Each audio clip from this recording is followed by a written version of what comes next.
Hey, meu nome é Joe e hoje eu vim falar do Raposo de Hora de Aventura. Lembrando que eu vou levar esse vídeo para um lado mais sério da coisa, tratando do autoconhecimento e do amor próprio. O Senhor Raposo é um personagem coadjuvante de Hora de Aventura que sempre foi deixado meio de canto, apareceu em umas tramas isoladas no qual o protagonista não tivesse muito brilho e acabou se destacando no final, se tornando a morte mais fofinha da Hora de Aventura. E sim, eu tô fazendo esse vídeo porque eu vi um outro youtuber fazendo, amei o vídeo dele e acho que faltou uma coisinha e eu vim trazer pra cá. Bom, comecemos pelo ponto inicial. Uma raposa. A raposa é um ser naturalmente sozinho, por isso ela não é tão forte quanto lobos ou leões, pois eles caçam em bando. Mas não importa o quanto a raposa se esforce, ela não vai conseguir caçar em bando, pois ela foi feita assim, para ser sozinho. E conseguimos ver o raposo fazendo exatamente isso. Ele consegue viver bem ali com suas pequenas coisas, mas fica se convencendo o tempo inteiro disso. E quando está dormindo, ele acaba sonhando com pessoas, porque ele precisa de uma companhia. O raposo tem uma intimidade tão grande consigo mesmo que ele consegue projetar-se astralmente e traçar um mapa para ele mesmo de onde fica o tesouro, mas o canelinho invade o lugar e acaba atrapalhando os planos dele. É exatamente assim que uma raposa tentaria viver em sociedade, e bom, cara, as pessoas só atrapalham os planos dele.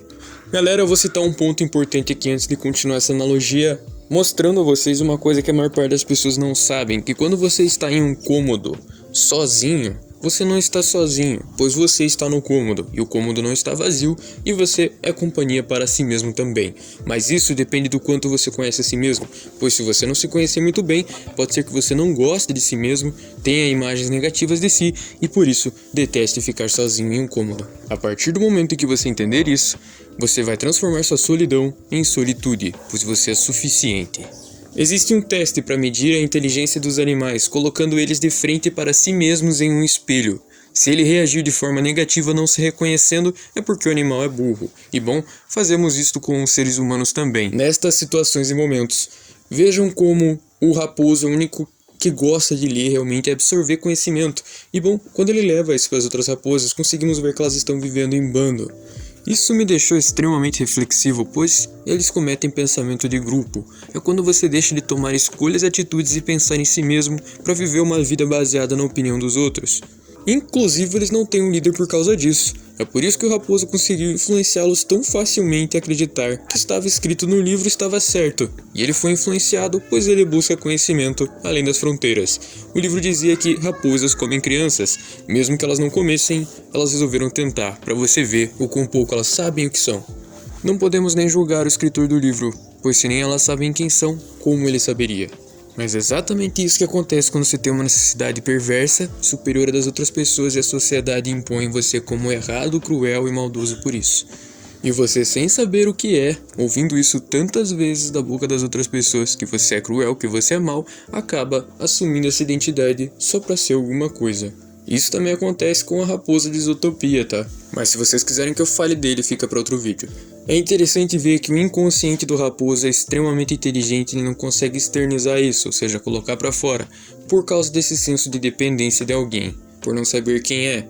Você consegue ver o raposo dormindo em uma cena em que Finn acaba entrando no seu quarto e ele ainda não superou Boba Fina, está sonhando com ela. Enquanto seu consciente está ali do lado, sentado na cadeira fazendo vários cálculos de física e matemática, sem dificuldade nenhuma e não pensando em ninguém. Então meio que o raposo não precisa de alguém para ser feliz, ele só não tomou consciência disso, e é por conta disso, desse bloqueio que ele criou em si mesmo, que ele não consegue acessar a sua melhor versão de si. Às vezes é esse medo que atinge as pessoas mais solitárias de acabarem sendo sozinhas pro resto da vida ou de nunca conseguirem ser alguma coisa por optarem por um estilo de vida mais solitário, mas isso não é verdade.